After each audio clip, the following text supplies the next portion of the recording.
If I would have had the discipline, maybe not even to buy the fix and flip and just start, and that's all I did, and that's all I've been doing since 2018, I'd be way more successful in it. Yeah. Right? Like 100%. The company would be 10x, 100x to what it is right now. One of the realtors I was working with, he was like, Zach, check out this house. And it was a massive mindset shift, because as much as we want to grow our business, they go up together. Your business is never going to outgrow your. I talk about having a business, but I think the one true tell already is if you left your company for 6 months and came back, is it still going to be growing? Is it still going to be doing business? Welcome to the Wealth Through Real Estate Show. Today, we're joined by Zach Cahill. Zach has closed around 250 deals in the last 7 years, specializing in rent-to-own, private lending, multifamily, and fix and flips. He currently manages over $35 million in assets and has built a significant real estate business in Canada. Zach, I want to welcome you to the show. Thank you, Elray. Pleasure to be on and excited to get going. Yeah, no, me too. So Zach, if we were to start back at the beginning, what did your first deal teach you about how real estate works versus what you expected going into it? Oh man. So, I mean, that takes us back to 2017. I think like many investors did a lot of learning on social media and YouTube and audiobooks, physical books. And it's funny you mentioned that, because like I had this vision about I was going to buy real estate and start making passive income. Keywords, they're like passive, and the second word, actually making money from it. Yeah. And I was very attracted to a multifamily, like value add specifically. And in 2017, we purchased a 6-unit apartment that we added value to by adding a 7th unit to it, and did the BRRRR strategy, right? Like fixed it up, refinanced it. Yes. But my realizations were like doing that again, like I now had 2 full-time jobs. Okay. I was still working my 9 to 5. And then I was working, managing the construction, managing the tenants, etc. And the second biggest realization was I bought a property that was built in the 1950s. Okay. Yeah. And I only renovated the 7th unit. I only added a 7th unit. So you can imagine what happened to the other 6 units, the common areas, the furnace, the heating, old appliances in the exterior of the building. So, what I thought was going to be passive and income generating for monthly cash flow turned into a second full-time job. So that was your first deal. You jumped straight into a 6-unit apartment building, added the 7 unit. What made you go, instead of, hey, I'm just going to, some people end up being accidental landlords. They buy a place, they move out, they're like, oh, well, I'll just rent this out. Or some people are like, well, I'll just buy a small apartment or a small townhouse or buy a suited home. What made you take that big jump into, hey, I'm going to buy a 6-unit building. Never done this before, but I'm going to go all in and I'm going to add an additional unit. Yeah. I think if there's something about myself, I typically do that in all aspects of my life, just kind of go all in. Yeah. So I didn't just like start learning about real estate in 2017 either. Like I started back in 2015, and I was learning, through the books. And I guess one of the person I was following back then was actually Grant Cardone. Oh yeah. Yeah. And he always talked about, go big, buy 24-plex on your first purchase. And we didn't have that much money, obviously. And I'm kind of a big believer on like doing it yourself first before you get into raising capital. So I kind of understood that, economies of scale in terms of getting into something larger was always going to be better versus just owning a single family home that, might lose a tenant or lose all your income. And the second thing is I really love numbers, outright. So when I started learning about net operating income and cap rates and projecting the values, I was really much attracted to that, because I could like kind of see it on a spreadsheet and be like, I'm going to buy for this, going to renovate it for this, and then this is going to be the value at the end. So basically those factors and financing was just, obviously much easier once you're in the commercial space, but I learned a lot from that. And I actually shied away from it after kind of doing that first deal. I was like, I got to change the strategy, because, it wasn't passive. It wasn't really generating me income, but, yeah. Okay, so the biggest lesson there that you learned jumping into it was, okay, well, I thought this was going to be passive, income generating, and you were like, wow, this is taking up a ton of time. It's far from passive, and the income's not what I thought it would be. What happened after that? Yeah, so after that, I was kind of back to educational mode, right? Okay. So Yeah. kind of back to listening to podcasts. And I actually recalled I heard a lady talking about a strategy called rent to own. This is Uh-huh. back again later 2017. Actually, as I was doing the project, I was like, yeah, this is not going to be. I'm not Yeah. doing another one of this on myself. So I heard about the rent to own strategy, and it was very attractive for me because of the cash flow. When I was first starting out, I had set a goal that I was trying to make $3,000, $4,000 a month, and I needed a strategy to really bridge that so then I could go into real estate full time. And that's what really attracted me to the rent to own at the beginning because just like running some numbers, you didn't have to worry about maintenance or really vacancies or utilities or pest control or rental equipment, all the long list that comes with owning longer term buy and holds. So I kind of pivoted. I learned about that strategy directly from the lady I heard on the podcast, and she was able to kind of educate me on the strategy. And I did a small pivot into learning more about the rent to own and started my rent to own company in 2018. In January, did our first set up our first client there. I absolutely get that switch. It was probably the best strategy to go into if you're looking like, hey, this isn't as passive as I thought. Not that rent to own is passive, but if you compare it to a standard rental, it's upfront work, and then you have a tenant buyer in, they taking care of the maintenance. You're not, like you mentioned, not worrying about vacancies. It's a lot more hands-off than trying to manage an apartment building yourself, right? So I absolutely get that cash flow you spoke about, income not being what it is. So that first rent to own deal, was that where you started raising capital, or was this still all you getting into it? What did that look like? Yeah, so the first deal, the sixplex, my fiance and I had, we had just shy of 50,000 that we were able to use as a down payment, and then had borrowed the renovation costs from the bank and mom and dad. Yeah. But it was only like, we're talking about 35K. Those were, some 2017 prices. So after they were able to kind of recoup their money back, I showed kind of my mom. My dad wasn't actually having any of the real estate, but I was like, Mom, you got to look at this deal. I got a, good tenant buyer here. And she ended up being my first investor. So I was able to work with her. She was still at her job at that time. So she invested the money. She qualified for the mortgage. And then actually shortly after I did one with my brother. So he was kind of my second investor. So I love it. And how did things sort of take off from there? Were you just, hey, I love rent to own. This is more in line with what my expectations were. The strategy seems to work great for me. Let's just scale that up. What did that look like leading to today? yeah, I mean, I I wish I could just tell you that it was like that easy. I think like many entrepreneurs, I was very distracted easily. Mm-hmm. So I got the 6 plus going. I got the turning with 7. I got a couple rent to owns, and then I was actually traveling to BC, and my realtor, one of the realtors I was working with, he was like, Zach, check out this house, and it was a fix and flip. And ended up buying that fix and flip. I think it was 2018. It was like probably one of the biggest mistakes in my life, and it was definitely a messy scenario. So Elmer, I like to think that I definitely did not have it all figured out. You know what I Yeah. mean? I was kind of like bouncing between rent to own, and I still love the idea of having multifamily as well, right? So um, doing that fix and flip, I don't know if you want to go into that, but it was like almost a 2-year project, man. And it What? was a disaster. I lost a ton of money. But after I kind of got rid of it, it freed up kind of my mental clarity, my mental space to really kind of utilize like who, not how, right? And I knew what I was really good at, and I needed to kind of place people around me.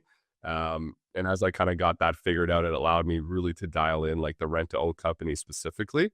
Um, bringing in a business coach and eventually business partner. And on the multifamily side, it ended up just getting legs. Um, I mean, it's funny how life works out because during the process of that fix and flip nightmare, the contractor that ended up saving my life ended up partnering with me on a multifamily after that. So I went from my 7-plex then partnering with my contractor that saved my life on the fix and flip, and we just bought a deal in 6 months, like just crazy numbers. Bought another one, bought another one, bought another one, and we still work together to this day. But it kind of just like spider webbed out of just by putting myself out there by taking action. He was like, damn, if this guy can go through a fix and flip that's taking 2 years, man, he's got the fortitude to see it through. Now I want Yeah. like we don't have to like break everything down on the fix and flip side, but I find that for the listeners out there, they get inspiration from all these success stories, but the real value comes from those mistakes and those lessons learned. Looking Right. back on the fix and flip, what were some takeaways from that? Some things that you would have done differently in hindsight, other than say, hey, let's probably not go down this strategy. Let's just stick to what we know. What would you have done Exactly. differently, or what could you have tweaked so that you could have had a better outcome and not lose all that money and time? Yeah, I mean, having the focus is kind of what I always preach now, right? I mean, you already said it. Like, if I had the focus, and I was just doing rentals, I wouldn't even have bought the bloody thing. But Yeah, obviously, I did, and because I did not have the focus, I didn't really have a team, right? And yeah, I kind of married together, some contractors, and they just weren't working out. So having the team is obviously important. I'm sure you heard that, many yeah, times, and having different exit strategies, right? And I think one of the like I still do fix and flips now, but one of the difficulties, especially when you're first starting out, is like I only had one exit strategy. It was to buy it, fix it, and sell it. yes, Right? There was no refinance strategy and rent it out. There was nothing else. There were no like plan B contractors at the time. And because I was pulled so thin, because I was still working my full-time job, I was still, you know, doing some stuff on the multifamily. I was still trying to set up new rent to owns plus trying to manage this flip. I was spread too thin. I couldn't, be at the property every single day or every week, even for that matter. yeah. Right. So it just kind of spiraled out of control. I love that you mentioned that. And the thing is, firstly, shiny coin syndrome is absolutely a thing, and I think it affects all of us. It's like you look at what other people are doing, and you're like, wow, that seems to be working out really well. That could be profitable, and chances are it is. But there's things that you consider is like, well, I've gone down this route. This is sort of the strategy that I've been doing. This is what I've been working on. I've built up my level of competence. I've built out some systems. I've built up some sort of a team, and I've got something going here. Does it make sense for me to capitalize on that opportunity? Does it make sense for me to scale this opportunity up? There comes a time when you're considering that. Now, in hindsight, looking back at your whole journey, how would you have done things? Would you have thought, well, okay, let's scale the rent to own up thing, or let's do them together, and when the opportunity arises on either end, I'll handle it as it comes. And speaking to other people who may be starting their journey, and they're like, I totally get that, Zach. I can absolutely resonate. I'm looking at the multifamily. This seems good. I'm looking at rent to own. I love the numbers there. I'm not sure how to dial things in, or maybe I've done one or two on the multifamily or one or two on the rent to own. What are some factors that you should consider in hindsight, looking at it, that would have been like, hey, this would have probably led to a better outcome. Maybe I should have focused on the rent to owns for a little while longer, built that to a little bit more of a stable business where I have the team, where I have the leverage, where I have the know-how, and where it's a little bit more quote unquote automated or passive to some degree, that I have more time to learn a new skill, learn a new strategy. How do you balance that so that I'm not just succumbing to shiny coin syndrome? Hey, that looks cool. Let's try that. That Yeah. looks cool. Let's try that. Yeah, yeah, and, looking back, it's almost like the butterfly effect, right? Like, Yeah, if I would have done one thing differently, would I have still have been, here that's today? the And I thing. con I constantly think about even when I was a young teen, I almost moved to BC for work and, like, canceled at the last minute. If I went there, would I be here? Probably not. So, Yeah, there's so many little factors. I think for me when I think one of the distinctions that we need to make, I think, like, when we're first starting out, or even if you're in your journey right now, it's like, you know, are you gonna be like the active investor or like the yeah. entrepreneur that's kind of like setting up the deals and putting together the actual real estate business? Or are you gonna be more on the passive side? Or do you have an envision to do both? Yeah. And I was definitely the entrepreneur looking to just, build multiple businesses, serial entrepreneur. So at the beginning, I planted a lot of seeds, Elray. Like, I mean, I started even my own real estate investing group in Sudbury when I was literally had one property. I was Yeah. started to network with people. I started to kind of like, talk to people and say, this is what I'm interested in. And so I kind of almost like planted like these seeds. And then over time, like, some of them sprouted into these great, flowers, and others like just like lit on fire, like that Yeah. flip. So I kind of had to, and I guess looking back, like, I don't know if I would have changed anything because it allowed me to get the knowledge that I needed to have with like seeing the different, things I was kind of working on, to seeing which ones were really going to take off. If I would have had the discipline, maybe not even to buy the fix and flip and just start rent to own, and that's all I did, and that's all I've been doing since 2018, I'd be way more successful in the rent to own. Yeah. Right. Like 100%. The company would be 10x, 100x to what it is right now. And because that's where all my energy and attention would have gone to. But then I also wouldn't have all the relationships and partnerships that I do have on other aspects. So I'm glad that things like worked out the way they did, for sure. But I definitely kind of run those scenarios before. Like, what happens if I didn't get into rent to own? Or what happens if I just bought another flip and I just fixed my mistakes, right? Yeah. So yeah, I mean, as a new, like an investor, if you're just starting out or just on this journey, number one, I would really dive into like, what's the overarching goal? What's the why? Like, are you looking to be active? Are you looking to be passive? Are you looking to do a little bit of both? And needing to revisit that constantly, because it's going to change depending on the season of life that you're in. And once you have that dialed in, next, look at like, what resources do you have to offer? Okay. So what I mean by that is like, you might not have money, or maybe you have capital or line of credit, or, RSP, but maybe you're like in construction, right? Or maybe you're a lawyer, maybe you're a mortgage broker, and you can kind of bring those resources to the table. Maybe you can qualify for a mortgage, maybe you can't. And once you really understand, number one, your why, and number two, what resources do you have to offer, then you can pick a strategy. Yeah. And I think where I got mixed up at the beginning, besides, I did plant all the seeds, was I just went like right to the strategy.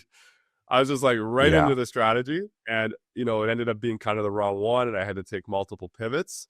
And if you can really choose that strategy, that's going to help align with your why and your resources. That's why I think you're going to be able to close that gap on your goals as fast as possible, or as efficient as possible. Not really as fast as possible. It's going to take time, but you're not going to be like sidetracked and things like that. Oh, 100%. I love the way you broke that down, because, yes, the why is the most important thing.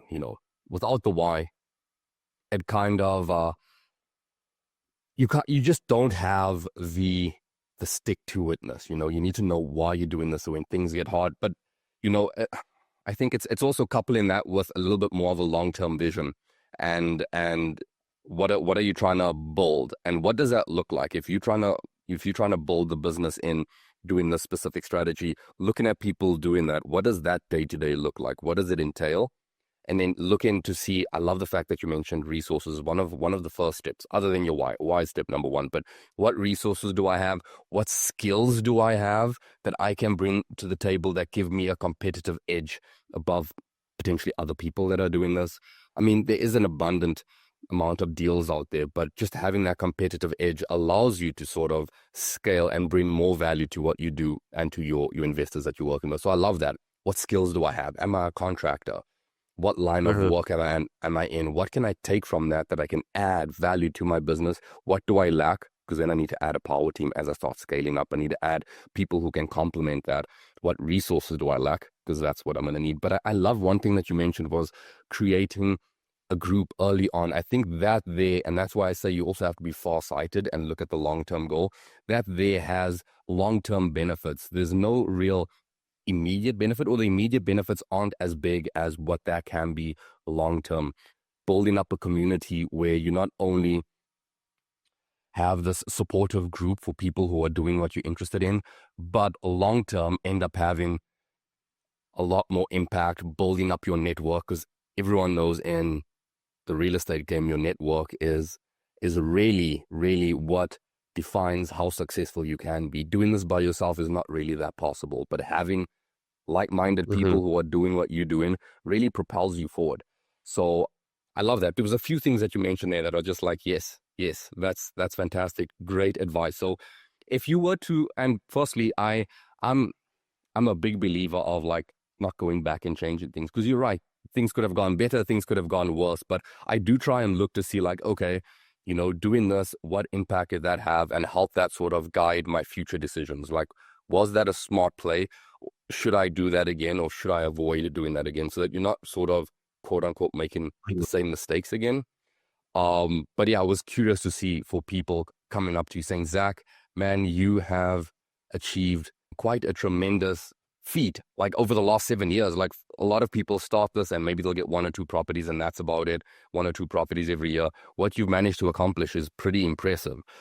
I want to do that. What should I do? What should I avoid? So I love the fact that you broke that down into actionable steps. Now, if you were to look internally for yourself specifically, do you think that there's a specific skill or a habit that allowed you to grow your portfolio to this level? And what would you say that is?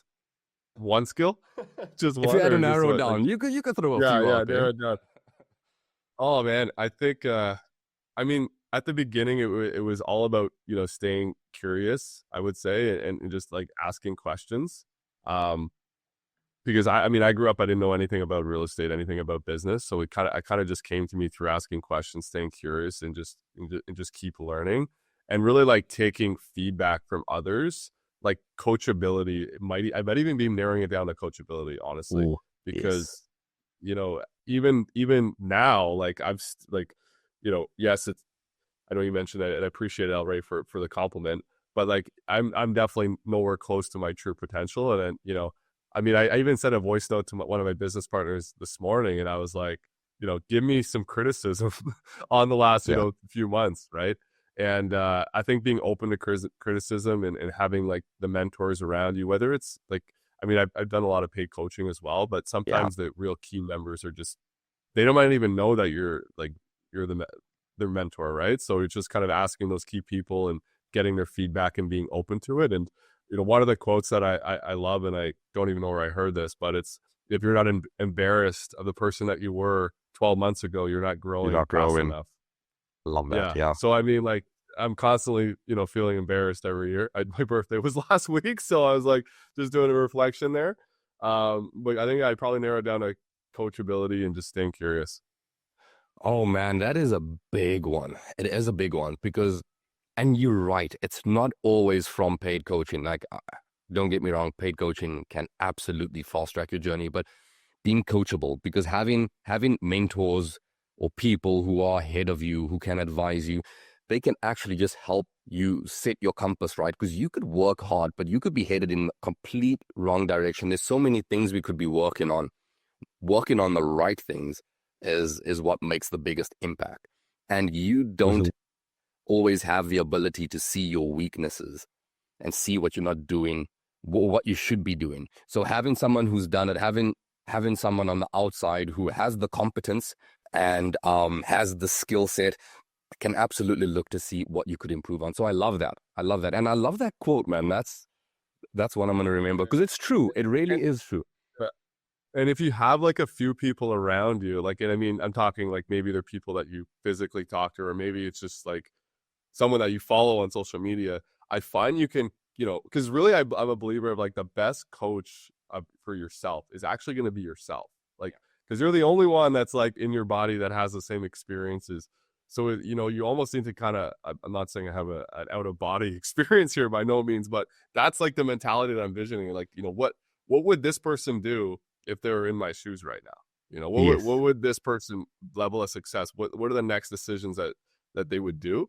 And it's probably not anything that's on your to-do list. Mm-hmm. You know what Mm-hmm. I mean? It's probably something else.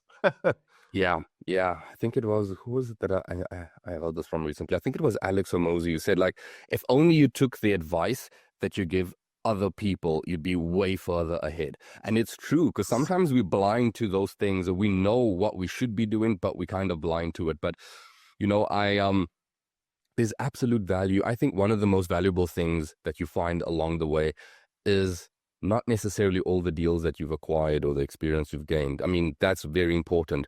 But another one is it's those key relationships that you make along the way with key people that have a huge impact on the trajectory of where you go. Because it's just a few pieces of advice along your journey that have a big impact, especially if you're coachable, that have a big impact to where you end up being. And it's not having the quantity of advice, but just a few quality pieces of advice. And yeah, I truly see it. There's like key relationships that you build along the way that are tremendous for your trajectory. So no. Now I want to dive into I mean, how many rent to own deals have you done? Scaled that quite a bit though. How many have you done to date so far? Yeah, I think we're right around the 100 mark. Damn. I probably should have joined this with having the exact number, and I think we got to do a little bit of celebration when we get to 100, but I think last time Absolutely, I yeah. was looking, we're at 97, but we should be passing 100 here in the next 30 days. So That is impressive, man. Now, I've not only worked with a bunch of rent to own investors, but I've had a few on the podcast. Now, for people out there who've, gotten to 10, 15, 20, and they're thinking, how the heck do you get to 100? How do you get to triple digits on the rent to own side? What advice do you have for them? Like, looking back, what are some key things that allowed you to really scale the business? Sticking points that you got to that you sort of had to workshop, get creative, overcome, and that sort of just opened up the floodgates to give you a little bit more leverage in getting more transactions under your belt within this time. yeah, I mean, it comes down to the comment I kind of said earlier about the who, not how. So Uh-huh. one of the things I really like, I kind of realized early on, like after starting the rent to own, and there was a point where I was actually setting up, like, well, I remember one month I set up 5 or 6 of these transactions, like by myself, like all the tenant buyer calls, all the investor calls, all the paperwork, and it was a lot of work. And I knew that I had to build it into like, a business, right? Like that's how we're going to be able to get the next level. So to really get to 100 is you can't be you can't be doing it in the E column or the self-employed column. Like you're going to need to have, That's it. Yeah. people on your team to rely on. So I ended up hiring a business coach. And what I'll say is I gave it a lot of thought of like the coaches and the mentors that I was learning about in the real estate world. And I'm a firm believer of like working with someone that's doing what you want to do. Yeah. But sometimes you're outgrowing people. And Mm-hmm. I couldn't like, I don't know if this is just for the real estate industry, but there's a lot of coaches and mentors that don't actually have a business. You know what I mean? Like, and Yeah. it's fine, but I needed to find someone that could actually build a business, which means like hiring team, creating SOPs and processes and getting people to Yes. do the tasks, right? And that's the struggle Yes. that I had. So I hired, like, that was a pivotal decision that I hired a business coach, and his name was Jason, and he actually came from Robert Kiyosaki's world and Blair Singer. I don't know if you're familiar with Blair Singer, but he worked directly under Blair Singer, and I had hired him, and nice little monthly fee that I had him on retainer. Like, could I afford it? Like, no. But I just made it happen, right? I stayed Yeah. curious, and I was like, this is the only way that I'm going to be able to have a team and kind of get some of my time back. And it actually went so well, El Ray, that after about 6 months, Jason dropped all of his clients and became my business partner in our rent to own company. And he dropped all of his closing clients, including the ones that were within the Robert Kiyosaki's network, and we just became partners and really leveraged like the who, not how. And that's actually how I got to where we're going, like where we are right now, and definitely the trajectory where we're going to. Because he's been able to do the things that I'm not good at, and then having someone on the team that's good at the stuff that you're not good at, you're gonna learn it, Yeah. right? It's not like I just put him in a place and then I'm just like, okay, see you later. I've been able to learn the things that by staying coachable, learn everything that he's implementing in the rent to own company and apply it with him, and also all aspects of my life, right? So just continue to level up, and then just staying like adaptable, right? Like, I mean, last year 2024, we only did like 12 projects, man. Like that's it. Like there were only 12, right, in the rent to own. So I mean, and then this last month we've set up like 7. So I mean, it's just like staying adaptable because the market's always changing, and we have to make pivots, and there's been key pivots that we've made in the rent to own business to allow us to continue to grow, continue to be successful. in all the businesses continue to even buy deals where, people are scared. They don't know what's going to happen in the market. Um, yeah, that's it, man. Staying creative, don't be afraid to pivot, and getting someone on a seat that can really help you turn it into a business. And if you're the other direction, if you're the person that's good at the procedures, like, you probably got to find someone that's good at the other stuff about having the vision and, getting out there. Yeah. Yeah. Oh man, there were a few things there that you said that I want to unpack. So firstly, treating it like a business, because that's exactly what it is. I mean, if you're just getting one or two properties, sure, but there would just be more the equivalent of a mom and pop business. It's a business nonetheless. So that's the first thing, is you need to be treating it like a business. And if you want to scale up, you need the leverage that comes with building out a business. So there's systems, there's SOPs, standard operating procedures, there's people that you need to put in place, leverage time. But you building a business out. I love the fact that you mentioned you paid for a coach. You had the insight to see, like, okay, well, maybe I need to step out of just real estate, because this isn't just necessarily real estate related. I need business coaching and business advice. But I love the fact that you highlighted, could I afford the coach? No. Did that stop you from reaching out and actually hiring a coach? No. Right? Was that going to be your excuse and be like, oh, well, I guess we'll just stay at this level because I can't afford a coach? No, you went out and you did it anyway, because you see it as an investment, and you know the return on that. So I love that you mentioned Mhm. that, because that could be a sticking point or excuse for people out there listening. Well, I can't afford a coach. Well, Zach, you were doing a bunch of deals. You could afford that, right? No, I love the fact that you mentioned that. You weren't gonna Mhm. let that stop you.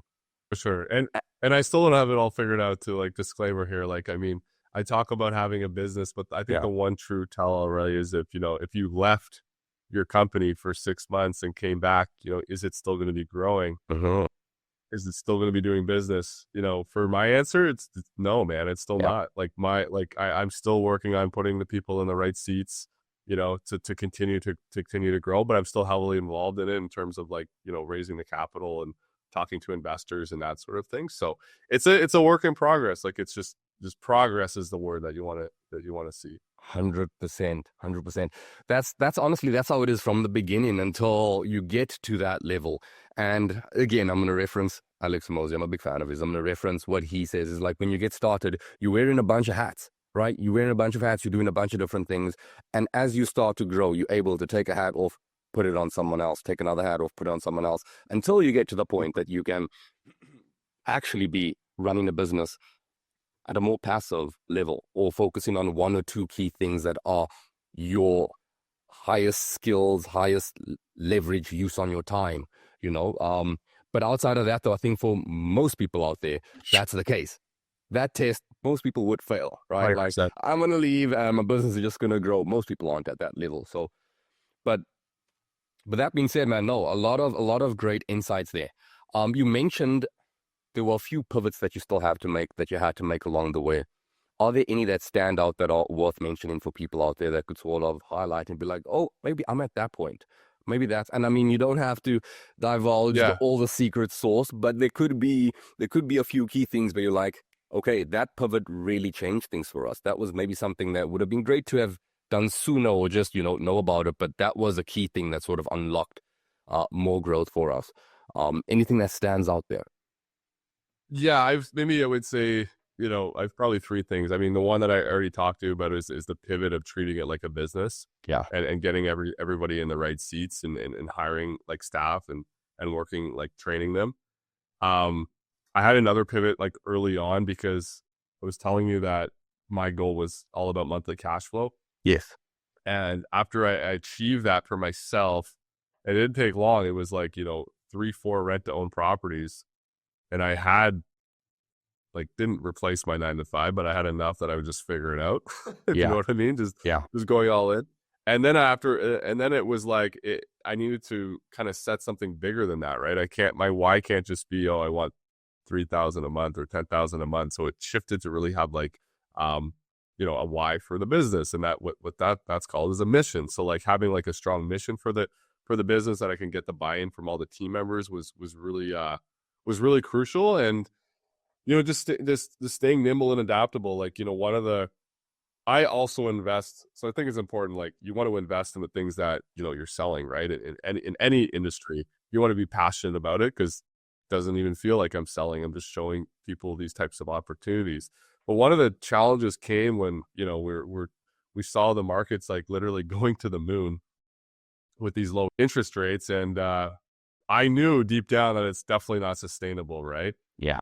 And, maybe not really unpacking all the details here because it might be confusing to grasp on a podcast. But the rent to own relies on essentially has always relied on the purchase prices to increase, right? You're buying a house for X price, you're selling it for an increased price.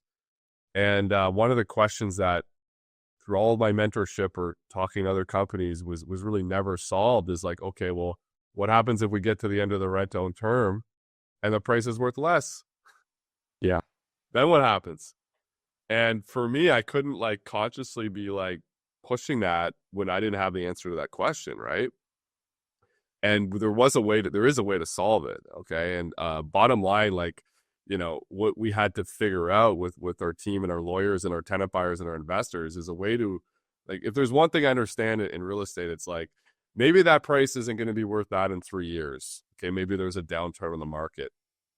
But after 10 years, is it going to be worth that price? Right? Eventually it's going to be worth it as long as bought in a city. Okay. Yeah.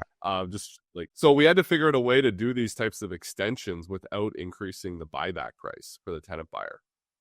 And it took a lot of like creative thinking and, things to do it. But there is a way to extend rent to owns without increasing the buyback price for the tenant buyer and still maintaining the same return for the investor. Because it's one thing to say, okay, we'll just keep extending and keep selling, keep trying to sell you the house at the same price, but then the investor's going to return will dwindle, right? Because he's Yeah. going to rely on getting the appreciation. So there is a way to sell it at the same price, whether it's 3 years or 7 years or 25 years in the future, and still get an investor the same ROI. And that was honestly like a big, like mental, pivot for me, El Ray, because it was like subconsciously like stopping me from like Right. really taking it to the next level because I didn't really have an answer to that, right? So once that was solved and we implemented into our contracts, into the business, and this is, I'm a big believer of just like sharing knowledge. So happy to show you how you could do that in your business as well, or not trying to hide secrets here and whatnot. But I Yeah. just had to really dive into that to figure it out, and then just freed up all this mind space. And now when people ask me that question, I love to answer it because we have a solution. Oh, I think everyone listening out there, at least the rent-to-own investors, are like, Zach, how do I do this? What? I'm guessing it's probably too complex to explain over the podcast. Or is it something we can cover like a quick overview of it though? No? Yeah, really, it's not even that complicated. So, I mean, for the rent to own investors out there, we're going to understand that the tenant buyer has 2 monthly payments, right? They have the rent payment and the savings credit.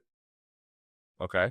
So at the end of, let's say, a 3-year rent to own term, technically, if you've set up correctly, they already have enough saving credits. Like they already have enough down payment saved up to buy that home, let's say for 500,000. The only issue is the home's not worth 500,000. It might be worth 400,000 now. Okay. So all we've done, El Ray, is they will continue to pay both payments, the rent and the savings credit. We will just take a percentage of the savings credit though and apply it to rent. Mm. And the percentage is going to depend on, one of the things that Jason brought was he's good at spreadsheets. Okay. And I'm not good at spreadsheets, but I'm sure you guys could figure this out. But we just allocated a percentage of the savings credit to rent depending on the constant was like keeping the same ROI for the investor, right? So basically, for simplicity's sake, they keep paying the savings credit, but now it's considered rent. So that would be extra profit for the investor. The second piece we did is we just added a rent increase, okay? A 1% rent increase on this next extension because obviously the expenses are going up every single year. And we got to capture that. So second piece was just simple 1% rent increase. And that's on the full rent and the AOC. Full rent and the savings credit. Let's keep it simple here. And the last piece, because our company is structured in a way that our mission is really to help people succeed and become homeowners. If there is still a downfall after using number 1 and 2, we can lower our buyout fees at the end of the rent-to-own term. Now, So essentially by applying the savings to rent, increasing the rent and savings by 1%, and just being flexible again and adaptable as a company that, we're not really relying all that on that capital from the bio to keep functioning. We can hit the same ROI, whether it's 3 years, 5 years, 10 years, 25 years, and just project it on a spreadsheet, right? For both the Mm-hmm. investor and the tenant buyer. It allows both parties to have the peace of mind. Hey, listen, if whenever the market crashes, there's still a light at the end of the tunnel, because ultimately the tenant buyer is still going to want to own that home, and the investor is still going to want to get that monthly cash flow and exit the deal, right? Like Yeah. it's, both parties again have to agree on it. It's in the contracts. But I will say this, all right, we've never actually used it yet. We've Really? never even used it yet. We've signed on it to have it in our contracts, but Yeah. there's actually, because of the markets that we've been buying in, there's not yet, knock on wood, There hasn't there been a might need be, but for it. there's not yet been a solution where we've had to implement it. So Yeah. I talk about all this, but we haven't really even had to apply it because, but it's still, again, freed up my mind space to allow us to get to the next level. Oh, 100%. And then even speaking to your investors about this who might have that concern. I mean, most of them might not think about it, but some of them might have that concern. Well, now you have a solution for that worst case scenario. I love that. And you broke it down in a nice, easy to understand way for most people. Now, there's one thing that I've noticed. I mean, yes, we spoke, or rather, I'll put it to you this way, based on our conversation, I can tell education's a big one for you. You educate yourself on what you don't know, you learn about it, and then you take in action. You are learning from people who are further ahead or from people who have opposing skills or skills that you don't have, and you putting systems into place. You putting people into seats. I mean, you grow in the business. Now, I don't think you get all of this done without really dialing in that personal development side internally, right? Because your biggest limiter to growing your business is you, especially when you're first getting started, right? Because you doing most of it. And as you're growing, you are somewhat the head of the business. Even if you have a partner, so you can be one of the biggest limiting factors if you're not ensuring that you constantly leveling up. What does that mean to you, personal development? I'm sure it's something you take seriously. I'm sure it's something you focus on. Do you want to touch more on that and how you've been able to keep yourself accountable to ensure that you're constantly reflecting, growing, leveling up, and keeping on track so Mm-hmm. that you matching whatever your, the business mission is, whatever your personal goals are, that you keeping Yeah. that thing going so that you're looking back every 12 months and you're feeling embarrassed. You know what I mean? Yeah, yeah, yeah. And it's fun. It's a follow question, because even, when I told you earlier that like coachability is probably like the number one skill, but honestly, like thinking about it now, it's like coachability, but also the personal development. I think they're going to go hand in hand, because even when, my like I started in real estate because my paramedic partner, I didn't mention this, but I was working as a paramedic at a 9 to 5, and he was like, Zach, read this book, and it was Rich Dad Poor Dad. Yeah. And after going down that rabbit and in learning about all these other real estate books, he was also like, hey, Zach, listen to this audiobook. It's by Jim Rohn. Okay. Mm-hmm. And I actually fell in love with Jim Rohn. This was a long Yeah. time ago there. And I listened to so many of his tapes and, recordings. Um, it just played out. It was a massive mindset shift, because as much as we want to grow our business, okay, personal development will, like, they go up together. Like, your business is never going to outgrow your personal development. And Yeah. I've known that like from ever, just by listening to people like Jim. And I find that, there's a ton of different ways that we can get this personal development like knowledge through, like, everyone's just reiterating the same thing with their own spin on it, right? Like, this Yeah. stuff's not anything new. Okay. But yeah, you just gotta find someone that you really resonate with, and it inspires you, and that's like kind of your go-to. So I spent a lot of time. I mean, I probably not listened to Jim Rohn in years, but now and again I'll see a quote on Instagram or something. So I'm kind of listening to different people now, and like discipline's been a big one too, El Ray.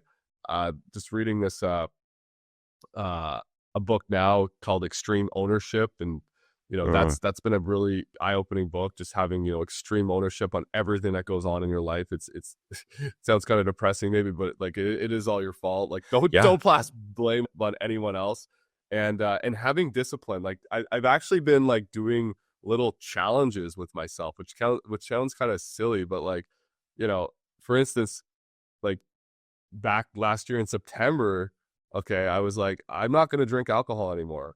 And all of a sudden, like, I'm not like I'm, drinking a lot anyway. Yeah. I haven't drank alcohol, not one time. Okay. And then, uh, same thing. I was like, I'm not going to drink coffee, no coffee anymore.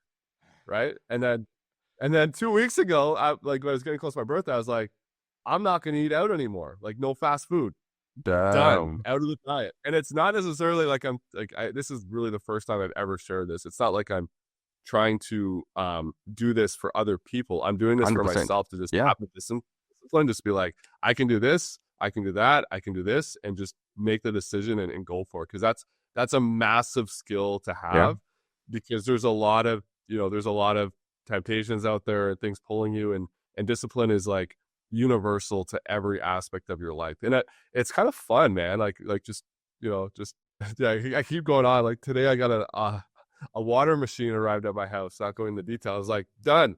I'm only drinking from this now on. And I'm just like, Nice. just kind of get on a roll, like almost like gamify it a little bit. And it's fun, man.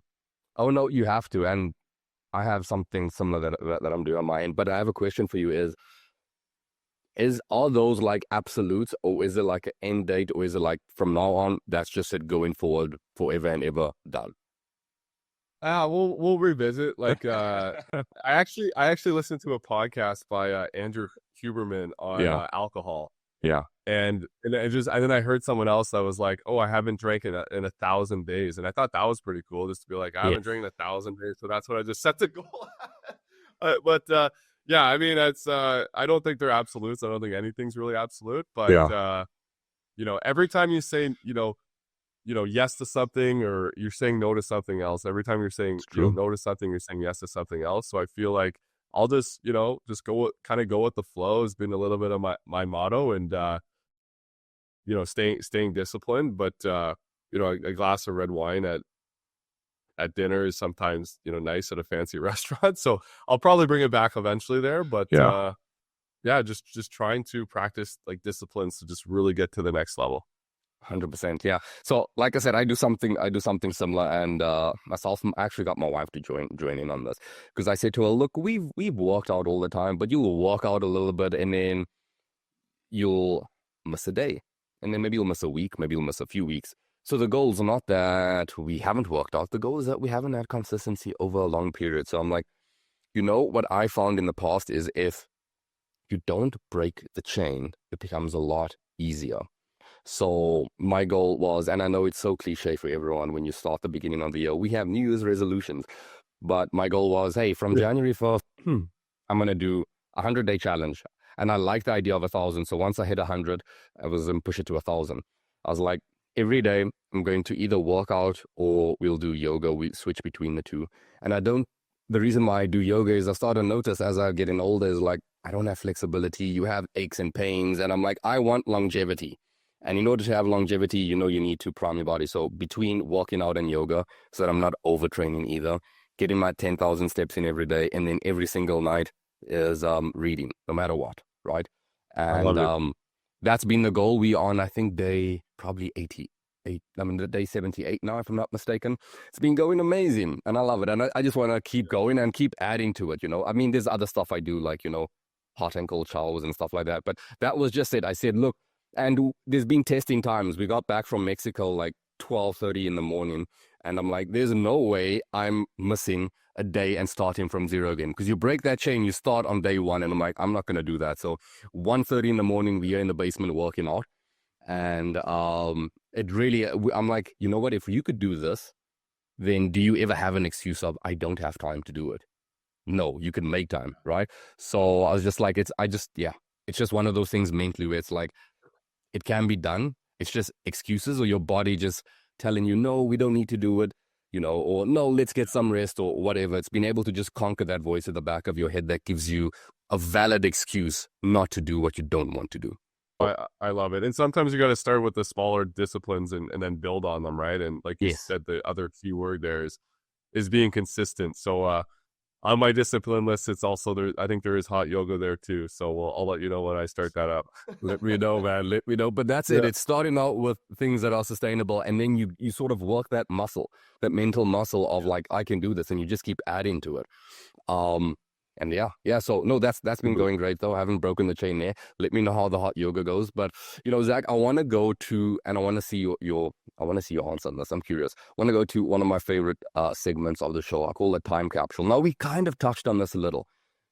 Let's pretend you stumble across a time machine that allows you to go back and forth in time. Now, the key thing is you can't change anything, right? But you can give and receive advice to your younger or older self. So let's go back to when you were 18 years old. What advice would you offer your 18-year-old self with the knowledge and the experience you now have today? Now, this could be business, investing, personal, familial. It can be a combination of them all. Speaking to young Zach, what would you say to Zach? I think I don't know how young Zach will be receptive on this, but I think I would have slipped him, some Rich Dad Poor Dad or Robert Kiyosaki or some Jim Rohn. Like I think growing up, like I was definitely lost and didn't know what I wanted to do. Not until very, very, later in my life, and maybe having some again, influence on that earlier, just by learning, like reading and it's funny because even my dad was like super candy, man. Like he like rebuilt an entire house. Like, but if I had some real estate knowledge, maybe I could have impacted. Like he's not doing that anymore there. But yeah, Yeah. just to see how that would go. But again, that could be the butterfly effect. He maybe young Zach did get that advice, and all of a sudden he's on a different trajectory. Yeah, no, I get that, man. Usually that's a common theme is like, hey, get started early on, or hey, see this through, or you know, um. But now, if we were to, and this is one I ask myself all the time, is let's go ahead to your 80th birthday. What advice do you imagine that your future self would offer you at your present age? This is one I ask myself a lot, though. But I'm curious to see what's your Yeah. answer. Oh, that's I've never been asked that before. Okay. So, I mean, for me it's probably like it's probably just like be patient and, just the only really thing that matters is like progress, right? And Uh-huh. just be patient and really just, as Jim Rohn said, I think like just enjoy the journey. Um I ask myself a lot of the time on, the work-life balance and, I don't think there's any such thing as that. I think it's really just No. it's just life and just be patient and enjoy the journey because every time you hear someone older or I don't know, there's tons of studies about this, but people don't really care how much wealth they have when they're 80 years old, right? It's really all about kind of the experiences that they have and the current relationships that they have. So I'm really even though I'm investing a lot in business in life, um, I'm using the word invest and not really like sacrifice. I don't really like that word of using like, you're sacrificing time with the kids. It's like, no. So just keep investing and keep having the progress. Uh, and don't be afraid to smell the flowers. Yeah, no, I love that, man. I love that. And, it's so true. The way I see it is we just go through different phases. So there's no way of saying you need work-life balance because that looks different for everyone and everyone's in a different phase of where they at. So, I love the reframing of that because each word matters and your internal voice of how you word things absolutely change the outlook on what you're doing. So being purposeful with that. I like that. I like that. Now let's quickly, I know we got to wrap things up here, but let's quickly go for a quick rapid fire round of questions. Just answer with the first thing that comes to mind and let's have fun with it. Okay, what's the most underrated skill that helps real estate investors succeed? I was gonna say raising capital. Raising capital, love it. Raising capital. I thought you were gonna say coachability because that in itself is a skill as well, and you've mentioned it a Yeah, few yeah. I times, gotta right? I gotta mix it up here. Raising capital. Love it. So, Yeah. if someone wants to grow their portfolio to 100 plus properties, what's that one thing they should focus on? Raising capital. Could be Systems and processes. Systems and processes. systems and processes. Yeah. If you could have perfect tenants forever or perfect financing forever, which would you choose? Perfect tenants. Perfect tenants. What belief about success did you have to unlearn in order to scale your portfolio? That it was gonna be quick and easy. Ooh. Yeah. Yeah. Oh, that's a big one.